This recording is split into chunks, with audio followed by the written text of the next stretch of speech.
Hi, I'm Stella O'Malley and I'm a psychotherapist, and on this episode I'll be speaking about shame and the impact of shame.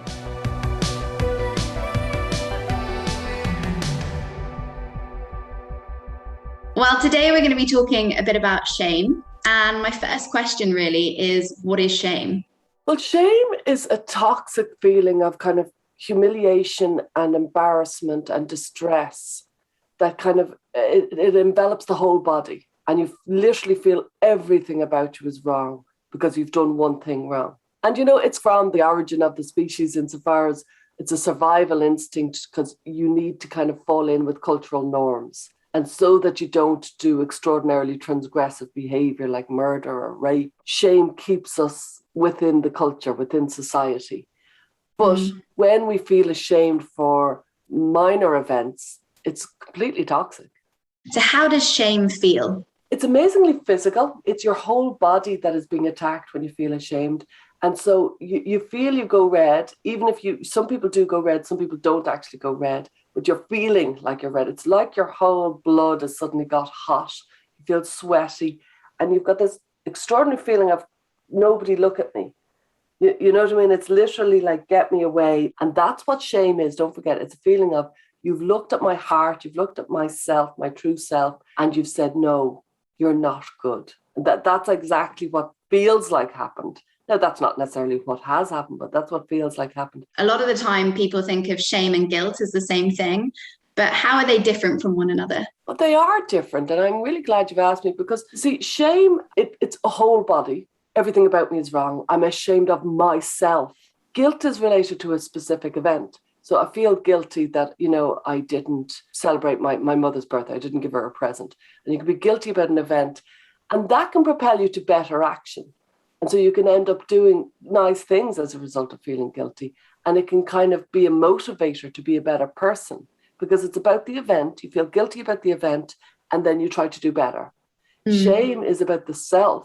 So you've moved on from the event and you think everything about me is wrong. The big difference between guilt and shame is shame can be just paralyzing and guilt tends to propel us into better action.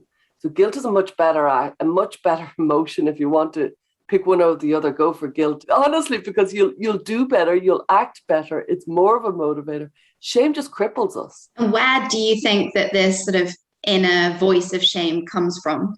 Well, I hate to bring the parents in. I'm a parent myself, and it's very difficult to be a parent, but it's very hard not to think that this would be beliefs that you've learned as a child. They're core beliefs. If you got the message as a child, maybe not from your parent, maybe from a teacher, maybe from society, but that you were fundamentally wrong. You were wrong. Not your actions, but yourself. That's where it comes from. And that's why it's so easily triggered in some people. And some people just don't feel ashamed. It doesn't impact them because shame didn't get used as a way of keeping us in check as a child. And I know I come from, let's say, Ireland, a Catholic Ireland. And when I was a child, this idea of shame on you was used as a phrase very often, like shame on you. And it was used to bring about that you would be a better person. And as a culture, some cultures still do that, very much so. And you could say, it does bring about good behavior. My God, you do behave well. However, the fallen soldiers of that culture fall very deeply. Because if you don't fall into the cultural norms of that culture, maybe you're gay and that's not accepted, or maybe you're in some way different and that's not accepted.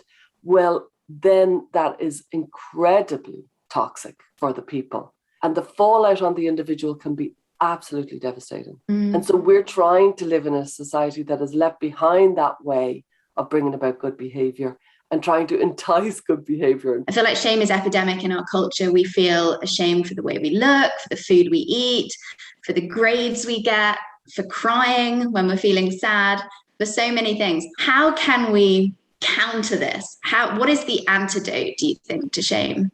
I think it's really important that we bring in self-compassion and other compassion into society. We're very hard on ourselves.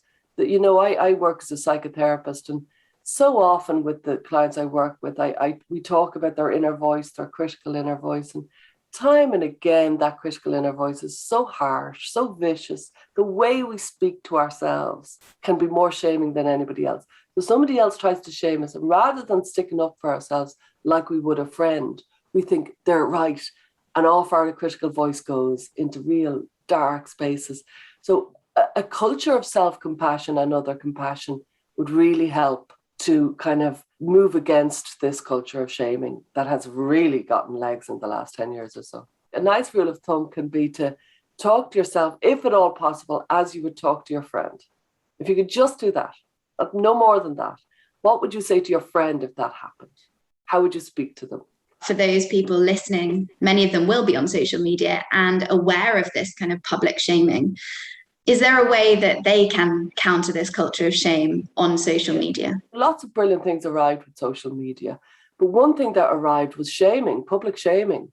And we had kind of moved away from it. You know, we had moved away from it as society, as a progressive society, we'd moved away from it. Back in the 80s and 90s, the tabloids, they fixated on kind of sex shame and sex humiliation and things like that. And then it became a bit distasteful and it really wasn't the way to go. And they stopped doing it. And it's come back with a bang with social media, that basically the people shame other people as a way of wagging our finger, feeling right. It's virtue signaling, and it's a way of feeling of power. It makes an awful lot of people feel great about themselves, and it makes one person feel awful. And I think since social media, it's really lifted. And now public shaming is almost considered fair enough. It's not. It's a terrible, terrible way. But to me, this is where it grew legs, that we had moved away from it and we reverted back. And sometimes it feels like something like from the Roman Empire, that the emperor says, you know, down, and everybody just rips that person to pieces. It's frightening when you watch it unfold. Mm-hmm. You know, when somebody's being shamed, it takes strength to not join in.